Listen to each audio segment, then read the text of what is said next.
Thank you. Yow! Hi, I'm Margaret. So I recently told my mom that I put going to Italy on my bucket list. And she told me that she wanted to go to Italy when she was my age because she heard that the men slap women's asses on the street. And she wanted to see how many times she'd get slapped. She told me she thought she'd be red raw by the end of day one.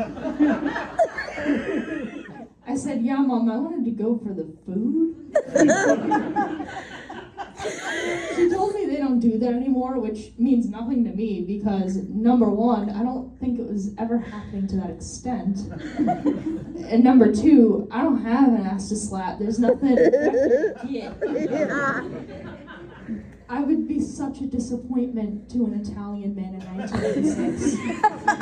Imagine me walking down the street in Venice, Italian man around the corner. All right, American woman, looking good from the front, looking good from the front. Gen X women and Gen Z women are very different from each other. My mom saw that as an opportunity to gauge how hot she actually was. I see that as an opportunity to sue the Italian government.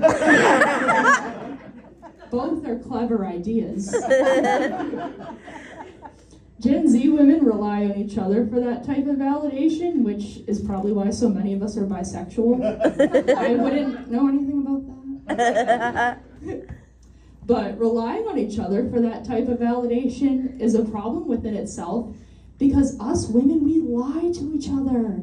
We lie to each other all the time. If I ask you how I look, I want an honest answer because some things are an easy fix. For instance, I didn't get my mom's ass. She was stingy with those jeans. But my dad's Portuguese, so I did get his facial hair. So if I ask you how I look, I better have clean brows and a clear lip. Unless we're in Lisbon, Portugal, or Fall River, Massachusetts. Any girl's girl is gonna let me walk around looking like my dad when wax strips are $8 at CVS. I would rather a mean girl tell me I look like Frida Kahlo as a backhanded compliment. At least it's a little more honest. Actually, I'm just kidding, I'm quite sensitive. Me and my mom talked about this too, except this conversation wasn't as friendly. This conversation took place when I was 18 years old, and she had just caught me buying weed, which is illegal to do when you're 18 years old. So I'm coming through the door, she's standing there, arms crossed. She goes, "You think you're cool buying drugs, huh?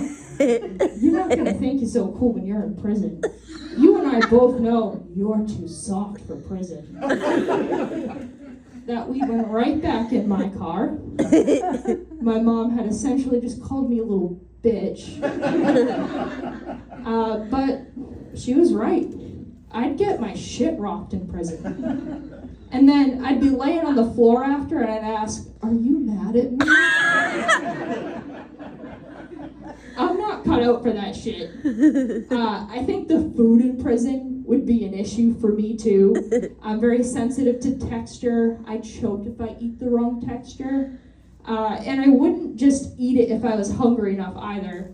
I know this for a fact because when I was 16 years old, I went on a 7-day church retreat and managed to lose 10 pounds. The food was a choking hazard. Sometimes seasoning will cover up a bad texture, but I think the disciples had more seasoning on their food. They tell us that the bread becomes Jesus' body after the priest blesses it. I kind of, at lunchtime I wanted to say, did the priest do something to the chicken nuggets because they're the same consistency as a yoga mat? I googled the food in Italy because I heard that it was very different from Italian food in America, and I got a good look at the texture. I think I'd lose 10 pounds in Italy too. You really can't take me anywhere. I'm kind of high maintenance. All right, thank you.